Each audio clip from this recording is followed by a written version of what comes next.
going on, Jerome's beautiful, gorgeous Monday, and it's time for another Vikings news dump. So, of course, the Minnesota Vikings got it done 23-17, and the game wasn't necessarily that close. And the Vikings had several opportunities to slam the door on the Niners. They didn't do it, but they rallied at the end and kept the 49ers at bay and sent them back to the bay with a L. Bay. That's right, man. Massive statement win for the Vikings, of course.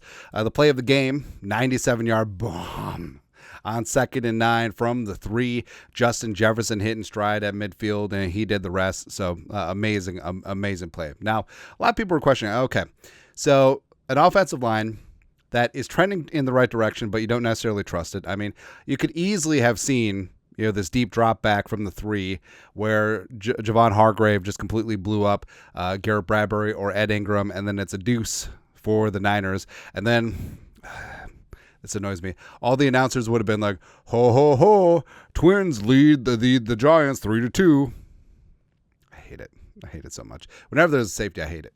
Anyways, but Kevin O'Connell explained his rationale for dropping this bomb. Kevin O'Connell on a deep shot off play action from the Vikings' own goal line. There's some self-talk that goes into that. There's definitely some self-talk of understanding the opportunity is there for both teams. When your heels are in the paint like that, you're relying on a lot of people, a lot of time on task to trust 11 guys to go execute a designer kind of play like that. Just huge play for our team. So basically, Vikings with max protection. You're trusting your offensive line. And Jefferson, even though he was doubled, like he was able to get behind the defense, and it was just amazing throw by Sam Darnold as well. So everyone did their gerbs, and you had amazing play. Plus, I love when offensive play callers take shots out of unorthodox spots. So here, backed up in your end zone at 3rd and 1, they throw the bomb. It's kind of fun, man. I always love stuff like that. Also, I love that the ref on that play went viral. So, number one, the ref didn't interfere with Cameron Bynum, which I'm still bitter about. Was that week 9, 2022 against the Commies? Not that I'm still mad. The game was a lot closer than it had to be. Anyways, but, the ref keeping up with Jefferson and the chase and staying out of the way of everyone involved, the dude deserves a medal. Actually, I don't know this, but I would love if that was the Cameron Bynum interference ref. It probably isn't, but it'd be funny, man. But what wasn't funny, what's pretty amazing, is Slingin Sam Darnold having himself a day. So obviously it was great and efficient against the Giants, and this one, he needed some huevos throws. Outside of the 97-yard bomb, he needed some clutch throws, and he got it. 17-26 for 268, 2 touchdowns. A bad pick, but nah.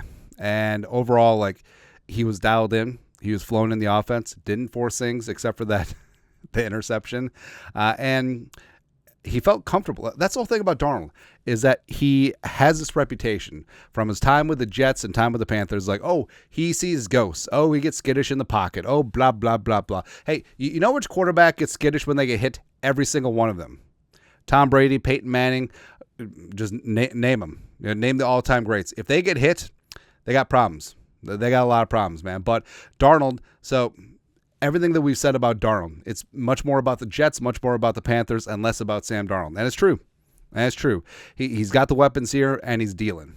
It's pretty damn amazing. Also amazing. So first off, Kevin O'Connell is so good at those post-game speeches, win, lose, or draw. Also, gave a game ball to every single player, which is fantastic. He's like Oprah out there. You get a ball. You get balls. You get balls. Because this was a big balls win. And I love the way they celebrate.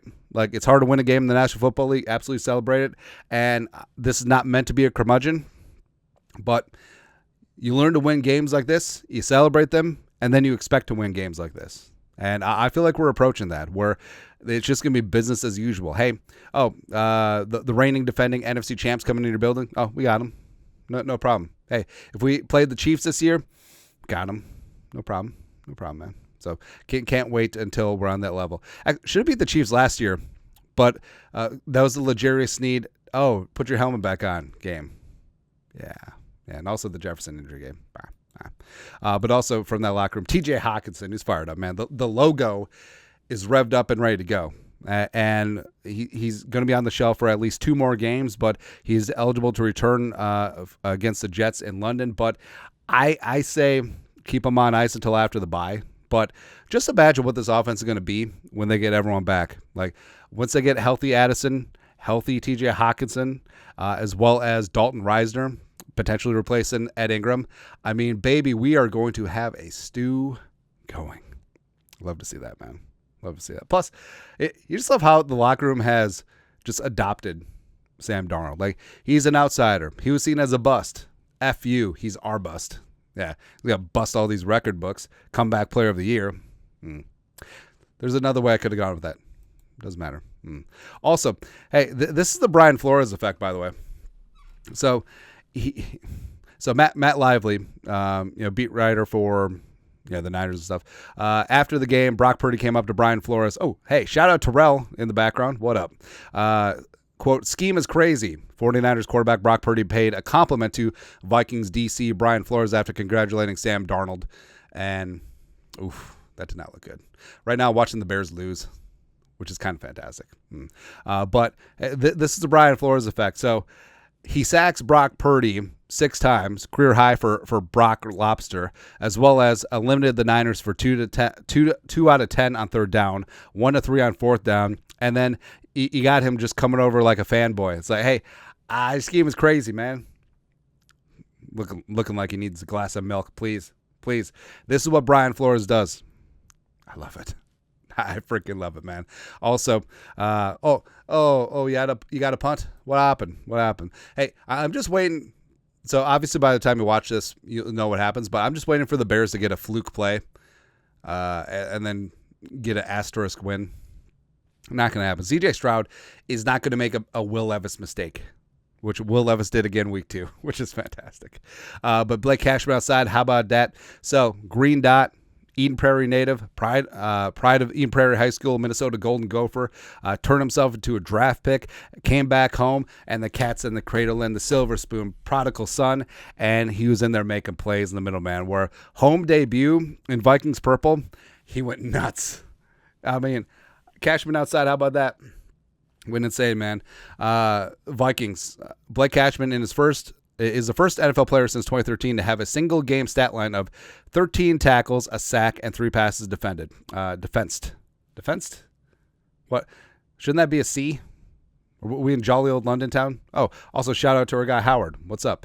Cashman was fantastic. And it's Cashman and Pace are the Bash brothers. Like, they're quickly moving up the ranks of the best off-ball combos in the league. And Cashman was fired up, man. And 3 passes broken up, 1 resulted in interception, and it's just impressive what Flores and this defense did to one of the best offenses in the NFL. It doesn't matter that McCaffrey wasn't there because Jordan is fantastic in his own right? But it's just awesome, man. Not awesome is the Justin Jefferson quad contusion, as basically, Fred Warner, like, UFC leg whipped him. Happens, man. Happens. But Jefferson upbeat about it. Kevin O'Connell upbeat about it. Will Ragg, Sports Illustrated. Justin Jefferson on his injury, not overly concerned. Players are never concerned. Just a little thigh, bruise, contusion, whatever you call it, something like that happens. Now, if a player contracted Ebola, the coach would list him as questionable. And the player would be like, well, we got Ebola, or we got the plague, and you know what? We're just got to get back, work, and get to the training table. We have a great training staff, and just take it one day at a time. That's what's going to happen, man. Yeah. But I'm not overly worried about, like, when it happened in real time, I was just like, probably just got kicked pretty hard, right? And that could be super, super painful, even with thigh pads. Because also, a couple things about thigh pads. Number one, why was the Colorado kicker, University of Colorado versus Colorado State, why was the Buffalo's kicker wearing thigh pads? You never see that, right? And receivers, they always wear the smallest of thigh pads, like super skinny, and usually they have like designs on them, like their number, or like I think Jets has 1-8, and then also he has a logo of a jet on there, right? But I feel like they do nothing, especially if you got like a grown ass man with tree trunks for legs like Fred Warner, just completely like Ryu, Ken, Chung Lee, like roundhouse kicking you. I don't know, man. But Jefferson looks like he escaped major injury and should be good to go against the Texans, right? Also, we're going to keep bringing this up, right? Because remember, before the start of the season, ESPN Analytics predicted that the Vikings would be the worst team in the NFL. Now, we're celebrating this after the Giants win. Sure, it's the Giants, right? But now, after beating, allegedly, the best team in the NFC, got to feel pretty good about things, right? Also, you got to feel pretty good if you bet the Vikings over 6.5 wins. Or if you got it early at 5.5. Feel pretty good. Not going to lie. A team that is not 2-0. So the Detroit Lions dropped one at home against the Buccaneers, which, I mean, the Bucs are going to be a tough team. Can't lie, right?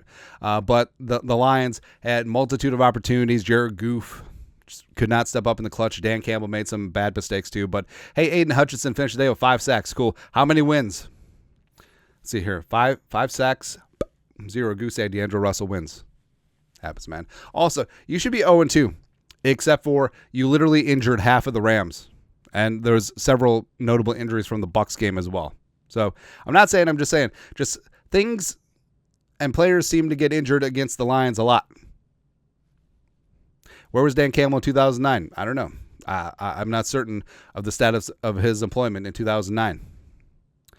Like, I don't have Dan Campbell's resume in front of me. Like, where was he during the 2009 football season? I don't know. Don't know, man.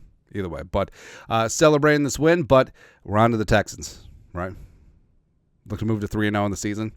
How sweet it would be. Hopefully, half of the frickin' stadium isn't red on Sunday. Not saying, I'm just saying. But that's it. Your thoughts are thoughts. Vikings news up on this beautiful oh my God. Is that going to hold on? So it looks like Kyler Gordon just had a pick. I don't know. You read? I don't know. That might have been rolling around. Doesn't matter. But, look at the Bears just tiptoeing through the tulips with these a-holes. Doesn't matter. Skull production value.